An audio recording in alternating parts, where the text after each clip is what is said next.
আসসালামু আলাইকুম, সবাইকে স্বাগতম আজকের একটি নতুন ব্লগে। আজকে অফিসে ছুটি ছিল, তাই সকাল সকাল ঘুম থেকে উঠে ভাবলাম দিনটাকে একটু ভিন্নভাবে শুরু করি। বেরিয়ে পড়লাম কাজে। অনেকদিন ধরে ইচ্ছে ছিল বাড়ির ছাদে একটি মরিচের গাছ লাগাবো, তাই চলে গেলাম আমার ফুফুর বাড়িতে। সেখানে গিয়ে একটি ভালো দেখে মরিচের চারা নিয়ে আসলাম। আসার পথে মরিচের চারাটিকে খুব ভালো করে দেখছিলাম এবং যত্ন করে নিয়ে আসলাম, এবং সাথে আমার বাতিজাকে নিয়ে গেছিলাম, ও আবার ক্যামেরা দিয়ে ভিডিও করছিল। আবার বাড়িতে এসে টব না থাকায় একটি ভাঙ্গা বোল সিলেক্ট করলাম, যেটাতে মরিচের গাছটি লাগাবো।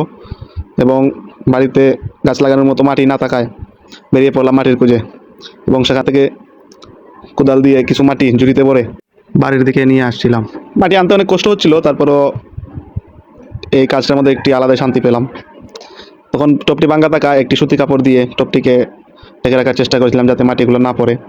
এখন মই বেয়ে টবটিকে ছাদে রেখে আসলাম এবং একটি বস্তা নিয়ে সেই বস্তার মধ্যে মাটিগুলোকে ভরছিলাম, যেন খুব সহজেই ছাদের উপরে মাটিগুলোকে উঠাতে পারি। অবশ্য সেই মাটিগুলো ভরার পরে একটু কষ্ট করেই মই দিয়ে বেয়ে বেয়ে বস্তাটিকে ছাদের মধ্যে রাখলাম, এবং সেখানে গিয়ে টবটিকে খুব ভালোভাবে একটি জায়গায় রেখে বস্তা থেকে মাটিগুলো বের করে খুব যত্ন সহকারে টবের মধ্যে মাটিগুলোকে সাজিয়ে রাখছিলাম। এবং অবশেষে মাটিগুলো রাখার পরে মরিচের চারাটিকে ভালো করে দেখলাম এবং হাতে নিয়ে এই যে পলি দিয়া মুড়ানো ছিল, পলিটা ফেলে দিয়ে গাছটাকে এখানে একটু মাটি সরিয়ে রোপণ করে দিলাম। দেখতে পাচ্ছেন গাছটাকে অনেক সুন্দরই লাগছিল।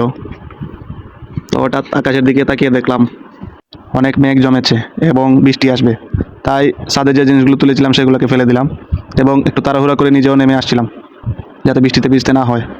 এবং নেমে এসে টিউবওয়েলে পানি দিয়ে হাতটা ধুয়ে ভিডিওটি এখানে শেষ করে দিলাম।